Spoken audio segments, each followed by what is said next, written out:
એવું થાય કે નાસ્તામાં શું બનાવીએ, તો આજે ચલો હું તમને બાજરીના શક્કરપારા બનાવતા શીખવાડીશ, જે તમે ટ્રાવેલિંગમાં કે છોકરાઓને સ્કૂલના ડબ્બામાં પણ બનાવીને આપી શકશો. તો ચાલો આપણે બાજરીના શક્કરપારા બનાવીએ. ચોમાસામાં ખાવાની મજા પડી જાય એવા આજે હું તમને બાજરીના શક્કરપારા બનાવતા શીખવાડીશ. એના માટે આપણે જોઈશે 1 બાઉલ બાજરીનો લોટ અને એટલા જ માપનો ઘઉંનો ઝીણો લોટ, દહીં, ગોળને સમારીને લીધેલો છે, મીઠું, મોવણ માટે તેલ, 1 ચમચી તલ, 1 ચમચી અજમો, 2 ચમચી લાલ મરચું અને અડધી ચમચી હળદર. તો ચાલો બનાવવાની શરૂઆત કરીએ. સૌ પ્રથમ આપણે બાજરીનો લોટ, ઘઉંનો લોટ એક તોસરીમાં લઈ લઈશું. ગોળનું મેં પાણી કરી દીધું છે.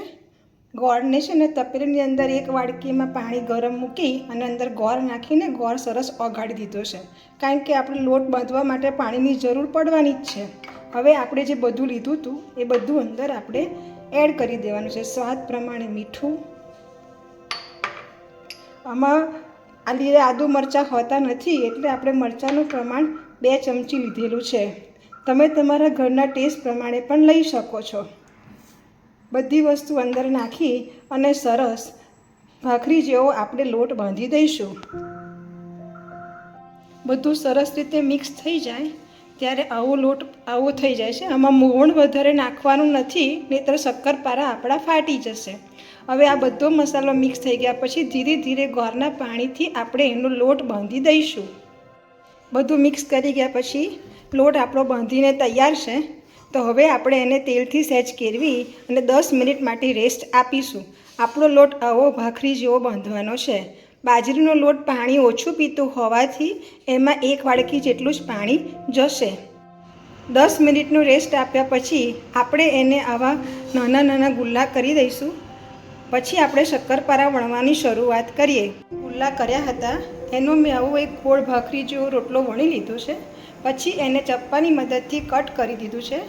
અમારા ઘરે સ્ક્વેર શેપમાં શક્કરપારા ખવાય છે એટલે મેં સ્ક્વેર કાપ્યા છે. તમે એને ડાયમંડ શેપમાં પણ કટ કરી શકો છો. જો લોટ તમને ઢીલો લાગતો હોય, વણતા તમને તકલીફ પડતી હોય તો તમે એની જોડે કણકીનું અટામણ પણ લઈ શકો છો, કાં તો બાજરીના લોટનું પણ અટામણ લઈ શકો છો. પણ અટામણ વગર જો આપણે વણીએ તો શક્કરપારા વધારે પોચા અને ટેસ્ટી લાગે છે. બાજરીના શક્કરપારાને આપણે બહુ પાતળા વણવાના નથી, તેની થિકનેસ આપણે આટલી રાખવાની છે. હવે આપણે એને તળી લઈશું. આપણે આછા ગુલાબી રંગના થાય એટલે આપણે એને કાઢી લઈશું. શક્કરપારા તળાઈને તૈયાર થઈ ગયા છે. જો તમને મારી આ રેસીપી ગમી હોય તો કઝિન્સ રસોઈને લાઈક અને સબસ્ક્રાઈબ કરવાનું ભૂલશો નહીં.